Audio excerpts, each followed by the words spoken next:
এই নির্বাচনে যদি ওই ইউনিয়ন পরিষদের মতো তারা চাচার মুখের দিকে চায়া থাকেন যে এবারও কিন্তু বোধহয় ভোট প্রতি 500,000 পাওয়া যাবে, তাহলে কিন্তু মোর আগে তোমারে হালুয়া টাইট হয়ে যাবে,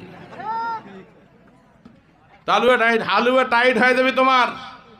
ভোট নেওয়ার সময় তোরা মানে কি যে নকশা করেন, মাঝে মধ্যে কিছু চাচা আছে, মুরব্বী আছে, ভাত খায়, যদি কোনো জায়গায় কাম থাকে দেখবেন 8টার সময় মুড়ি টুড়ি খায় বাইর হয়ে গেছে, আর ভোটের দিন আইলে 11টার সময় উঠোছে, ভাত খাওয়াছে, খায়া ফির ভোট সেন্টারে যায় না, দেখি এলো কিরে কি ঘটনা, আচ্ছা ঠিক আছে এমনি বাড়ির থেকে ভাত টাত খায় আসছো, থামিস।